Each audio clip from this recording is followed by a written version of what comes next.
It's called The View? It's called The View. It's not called The Facts. Yeah, but isn't it interesting that it's called, I mean, I don't think they meant this when Barbara Walters invented it a long time ago, but it's The View. Well, that's the problem in America. But there is one view, right, and one that's clearly true opinion, and everybody else can go sit in the corner. Sunny host just got verbally tag-teamed on live TV hard. Bill Maher and Megyn Kelly didn't just come for a chat, they came swinging. It was less of a discussion and more like an intellectual beatdown that had people checking if the Geneva Conventions cover talk shows. 1 second Sunny was sitting pretty on The View sipping tea like she owned the segment, and the next she was practically eating her cue cards in real time. They're disgusting. She's Anna Navarro. In your wildest imagination, you could never solo host a show. You will only ever make it as part of an ensemble, and you could never hope to achieve the success that Tucker Carlson has. So you can sit in your little cheap seats all day long and enjoy your little negative henpecking, but your careers are going nowhere, and Tucker is about to dominate. It was that bad. Her face froze like she just opened a surprise 6-figure phone bill, and honestly, the viewers were living for the chaos. Now picture this. Bill Maher oozing sarcasm so dry it could start brush fires, and Megyn Kelly calmly slicing through the drama like a surgeon on a mission. Together, they tore through Sunny's points like they were cutting through butter with heated knives. Suddenly, that soapbox she loves so much looked real shaky, like an IKEA chair you put together at 2 a.m. with 2 screws left over. Forget debate, it felt like an intellectual demolition derby. Sunny rolled in with her usual law school swagger, flexing those courtroom credentials like she's the final boss in a legal drama. But Megyn and Maher, they pulled up in mental monster trucks. No mercy. I want to talk about Whoopi Goldberg because I got so many texts this week because she attacked me the week before. Sure. So everybody was like, oh, Bill, I get you're enjoying the karma. First of all, I'm going to talk about this at the end of my show next week, teaser. But there is no fucking thing as karma, okay? Get over that. Whoopi attacks me on a regular basis. She says stupid shit on a regular basis. They just happen to coincide. But let's be honest. Sunny's go-to move is flashing that law degree like it's a Jedi lightsaber from the University of Supreme Smugness. Her resume might as well be printed on a cape. But not even a Harvard flex could save her from this double takedown. Former federal prosecutor, legal expert, full-time fingerwagger. Sunny Hostin's got titles for days, but let's be real. The moment she starts a sentence with, as a lawyer, you already know what's coming, something totally wrong, painfully basic, or so smug it makes your eye twitch. And on her best days, she hits all three at once. It's like a TED Talk that got hijacked by someone who skimmed one textbook and never stopped talking since. Facts take a backseat while moral superiority drives the whole car off a cliff. The real skill Sunny brings to the table, turning literally anything into a speech on injustice. TikTok dance trends, racial oppression, Mayo left out too long, systemic inequality, a puppy adoption. Let's unpack the power dynamics of that leash. You can't make this up. She doesn't join conversations, she hijacks them like a walking, talking version of the worst parts of Twitter. Loud, dramatic, always offended, and somehow missing the point, on purpose. Even Whoopi's face sometimes screams, "Get me out of here." But today wasn't just awkward, it was a total wreck. Sunny didn't get clapped back at. That hot mess that they air in the mornings, called The View, had to issue not 1, not 2, not 3, but 4 corrections, legal corrections, 4 legal notes. Not to mention what they did at that debate, where once again, they tried to fact check only one side, and then when their fact checks got fact checked, they cowered. They cowered in fear. I mean, this is a pattern with them. She got bulldozed. Megyn Kelly and Bill Maher didn't just disagree, they brought a wrecking crew to her moral mansion and tore it down brick by brick. All Sunny could hold on to was that iconic frown of hers, like someone just served her cold soup in court. Having strong opinions is one thing. But Sunny, she turns every topic into a full-blown sermon from Mount Condescension. And the wild part, she stars in her own imaginary courtroom, judge, jury, and standing ovation all in one. But Maher and Kelly, yeah, they don't follow her script, they tossed it straight into the shredder. Bill Maher and Megyn Kelly don't need standing ovations every time they speak. They just come armed with sharp logic, dry wit, and the kind of facts that don't flinch under pressure. And the second they hit the table with those, Sunny's big TED Talk energy crumbled into something closer to open MIC night at a philosophy club, where the only punchline was her trying to win by yelling louder. Sunny didn't pivot, didn't rethink. She doubled down like the volume knob was her argument. Any term you want. Okay. Because maybe that is a word that's triggering, and so let's not use that word. I don't know, want to call it the super far left, but don't tell me the left Or maybe the super far right. Well, he's talking about the left. Well, then okay, but we talked about that. I mean, I think we agree about the danger of the super far right, and I can't say it enough. I think they're the bigger threat. But don't tell me that the left hasn't changed. I mean, I'm old enough to remember when it was the conservatives who hated the Jews. Yeah. Okay. It's like she thinks screaming over someone makes her smarter. But Maher, he just sat there, seasoned and unbothered, watching her flail like he's grading another freshman essay titled Why I'm Always Right. He didn't cut her off. He didn't have to. Her argument was collapsing on its own like a soapbox made of wet cardboard and buzzwords. Every breath she took was packed with that same preachy tone, like she was delivering a monologue to the heavens. But all it did was dig her deeper into a self-made hole lined with recycled outrage, second-hand headlines, and enough smugness to fog up the camera lens. Then Megyn Kelly stepped in, calm, razor-focused, and ready. She didn't shout, didn't gesture wildly. She just started slicing through the performance with surgical precision. Bit by bit, she stripped away the shiny layers of sunny self-importance until there was nothing left but a hollow echo chamber trying to sound deep. What a takedown. Former federal prosecutor, self-proclaimed legal expert, full-time fingerwagger with a side hustle in dramatic eye rolls. Sunny Hostin comes with enough titles to fill a LinkedIn page, twice. But the second she hits you with that as a lawyer opener, buckle up. You're either getting a wildly off-base rant, a painfully obvious statement, or a smug lecture so thick you'll need a shovel to get through it. And on a good day, she gives you all three in one breath. It's not commentary, it's cosplay. A TED Talk with no data, just vibes. Like someone watched half a courtroom drama and decided they were ready to filibuster breakfast. Facts optional. Nuance unavailable. But that moral high ground? Oh, she's standing tall on it, heels dug in, chin up, and microphone clutched like a gavel. And finally, new rule, stop saying that Whoopi Goldberg getting yanked from The View right after she attacked me on The View is karma. There's no such thing as karma, sorry. Sorry, but life is random. The only word to describe it when a big game hunter gets trampled by an elephant and then eaten by lions is hilarious.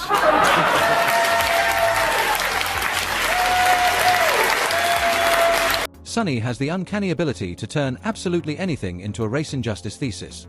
Talking about TikTok, suddenly it's a deep dive into societal collapse. Ask her about mayonnaise storage and next thing you know, it's an essay on food deserts and oppression. Even a video of a puppy getting rescued becomes a commentary on leash privilege. It's like watching the Twitter algorithm grow legs and start shouting in real life. She's not part of the convo, she's hijacking it like it's a moral escape room and only she knows the code. You can literally see Whoopi trying to astral project herself off the panel some days, eyebrows raised like, please not again. But this time, this wasn't one of those agree to disagree days. Sunny didn't just catch pushback, she got hit with a philosophical wrecking ball.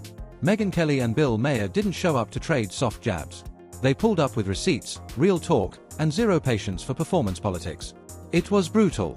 They didn't argue, they dismantled. Sunny's go-to weapon, moral superiority, got jammed mid-sentence. And all that remained was her signature look of noble frustration, like someone just spilled wine on her credentials. It's one thing to have opinions. It's another to turn every segment into a courtroom drama where you're playing all the roles and directing the script. But Maher and Kelly, they don't play extras in her fantasy. They flipped the script, burned it, and left her holding the ashes, still monologuing. We had a discussion on The View about world superpowers from the sound of it. That's how they got into it. And Sunny Hostin made some comments about patriotism and America and Black America. It's all in there, Jason. I mean, it's all in there. I'm going to tee it up. It starts with Alyssa Farah, who's supposed to be the Republican commentator. And then you'll hear Sunny jump in. Listen. If America is not the #1 global power, it's not going to be Denmark. It's going to be communist China, a country that right now the government is imprisoning Uyghur Muslims in concentration camps. It is a deeply racist government. It's a human rights violating government. It is a government that if they are the leader of the free world, we are not a free world the way that we are right now. The notion of patriotism and the notion of America and the American flag has been co-opted by the right as if they are true patriots. But when I listen to Christopher Wray, the head of the FBI, he said white supremacy is the biggest domestic threat to this country. At least for the View panel, where composure and facts are treated like hostile invaders. Meanwhile, Sun is out here tossing emotional smoke bombs, flailing in a whirlwind of drama and interpretive dance that somehow represents injustice. Megyn Kelly, on the other hand, she's launching laser-precise facts like it's a guided missile strike, every sentence surgically stripping the fluff off Sun's narrative until there's nothing left but awkward silence and a trembling coffee cup. It was like someone brought a glittery coloring book to a chess tournament and then got furious when the grandmaster didn't want to play with crayons. You could almost hear Sun's brain glitching out every time Megyn dropped something grounded in logic, stats, or, God forbid, history. Sun's response: retreat into her fortress of outrage, clutching moral indignation like it's a shield against reality. At one point, it felt like she was arguing 2 + 2 = systemic injustice, and genuinely offended when someone pulled out a calculator. You're half expecting her to scream, "How dare you bring math into this?" And don't even get started on Sun's silent crusade against comedy. For someone who constantly invokes law and society, she seems bizarrely allergic to jokes. Like, does she think sarcasm is a hate crime and satire is verbal violence? Apparently, if it makes people laugh and think, it must be cancelled immediately. Trump will be sworn in as the 47th president of the United States, yay, on January 20th of this month. Not everyone's happy about it, and many people would like us to be more focused on the insurrection that he personally unleashed, if you ask them. As we discussed earlier, they think it's as bad as, like, the Holocaust, and you don't have to take my word for it. Here is Sunny Hostin of The View. January 6th was an atrocity. It was one of the worst moments in American history. And when you think about the worst moments in American history, like World War II, things that happened, like the Holocaust, chattel slavery. Yeah, the January 6th is right up there next to the Holocaust and slavery. It's 2025 and Sunny still hasn't figured out that comedians are equal opportunity roasters. That's literally the gig. Expecting Bill Maher not to poke fun at public figures is like storming into a bakery and screaming because they're selling bread. Make it make sense. And every single time Bill Maher so much as clears his throat, Sunny Hostin reacts like someone stood up, grabbed a MIC, and started reading her middle school diary out loud, complete with cringy doodles and that one forgotten poem titled Justice Is Me. She gasps, clutches her pearls, and unleashes the classic "How dare you?" As if personal offense counts as a legal objection in a comedy monologue. But the real masterpiece: Sunny's chaotic attempt to out-intellectual Maher and Megyn Kelly, live. It was rough. She started chucking historical references like a toddler launching spaghetti at the walls, random, sloppy, and zero accuracy. The more flustered she got, the more she reached for half-baked legal terms, tossing them around like she was auditioning for Law and Order. Confused intentions. It wasn't insight, it was Wikipedia panic mode at full throttle. If this had been an actual courtroom, the poor stenographer would have just written across the transcript and walked out mid-session yelling, "I'm done." You could practically feel the second-hand embarrassment ripple through the screen. Meanwhile, Bill Maher, ice cold. Dude didn't flinch. He sat there with the stillness of a cryogenically frozen cucumber, letting Sunny's tirades bounce off him like foam darts at a brick wall. You think this rattles him? Please. I want you to note the tone they all talk with him. I want you to look at Sunny Hostin's body language and the way they look at him and everything else. Just because he is a lefty who hasn't gone completely bananas, here they are talking about the word woke. The term woke has been, in my view, co-opted by the right and weaponized and bastardized. And so I was surprised to hear you use the term because historically, as you know, because I think you're quite brilliant, that woke is a word used by the black community to note that we must be aware of social injustices. But words and migrate. So why is that a bad thing? It's not a bad thing, and originally that was absolutely a great thing. Alert to injustice, who's not for that?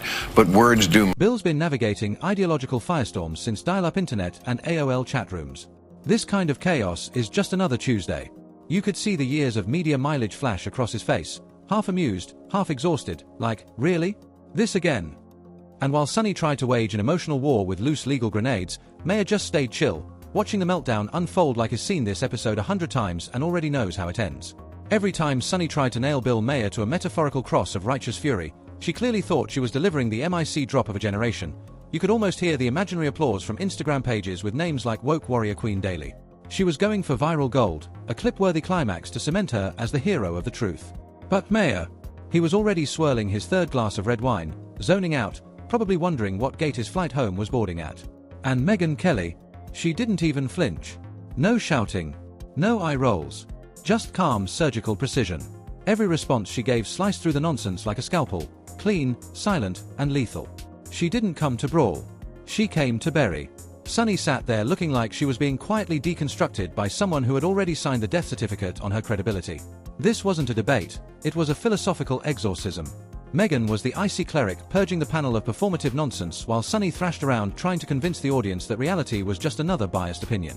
Every point Sunny threw landed like a feather, and every counter from Megyn hit like a freight train wrapped in velvet. Whoopi Goldberg was angry when Alyssa pointed out that Trump went to the funeral of Officer Diller. Yes. On Long Island, and Joe Biden went to a podcast. Look at Whoopi Goldberg's reaction. Choose what you like there, but for Republicans, it was good imagery. Really? One day later, yes. And I'm asking that because I was so offended because you know who showed up.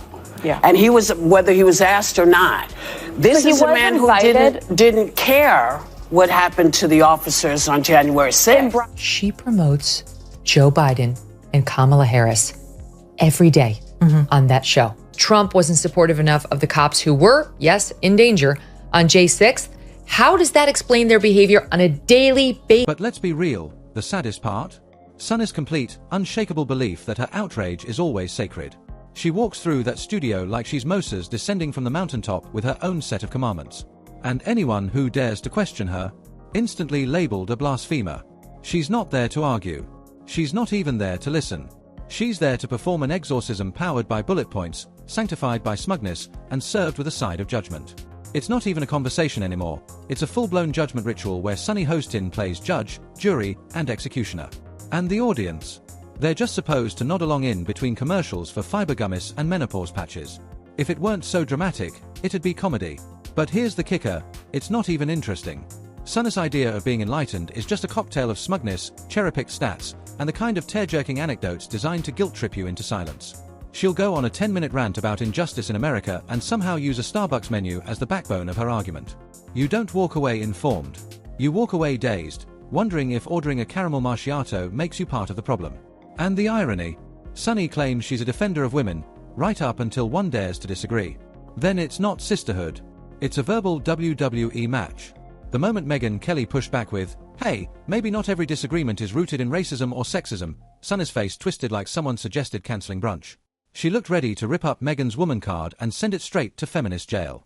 Because apparently, empowerment now means policing who's allowed to think independently. Last week you called white Republican women cockroaches. Actually, I didn't. And You said they're acting like cockroaches. I used in a similar rhetoric. Let me answer that. Okay. I used so a metaphor. Here's what I'm going to ask you all to do. Here's what I'm going to ask you to do. Wow.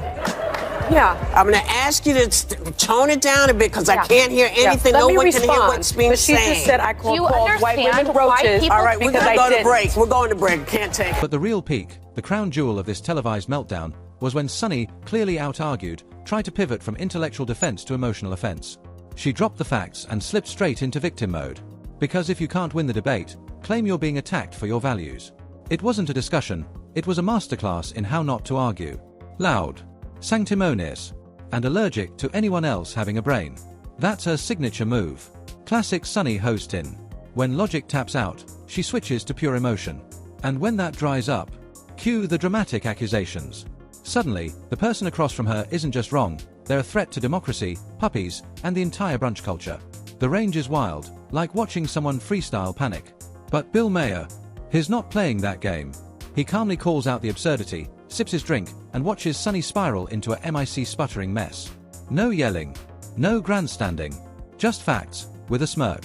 And boom, she's left clinging to whatever scraps of dignity haven't been vaporized by Twitter think pieces and deleted hot takes. And by the way, out there, that hat that you keep wearing, that red hat that says "Make America Great Again," that tells people that you go along with this. So you might as well just put a swastika on the hat. Don't do that. Don't do that. Because we see it anyway. I'm not going to defend Donald Trump ever, but I would never say that we should put the swastika on the cap, because I think you can hate Donald Trump. You can't hate everybody who likes him. It's half the country. I don't want to live in that country. I don't want to live in the country where I hate half the country, and I don't hate half the country. How dare you disagree? What we witnessed wasn't just a verbal loss. It was a slow-motion implosion of a worldview that crumbles the moment it meets unfiltered logic. Sunny wasn't physically collapsing, but mentally, you could see the wires short-circuiting behind her eyes. She came in thinking she'd save democracy with a loud voice and courtroom theatrics.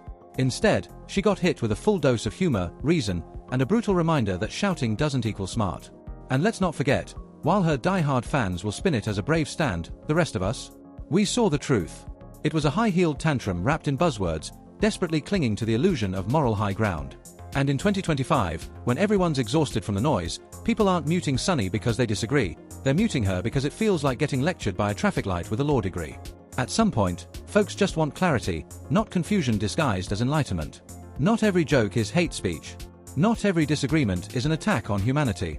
And most of all, not every panel needs to turn into a courtroom run by someone who thinks sarcasm is violence.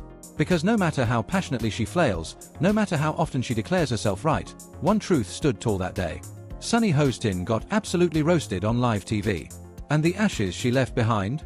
Yeah, they spell one word: overexposed.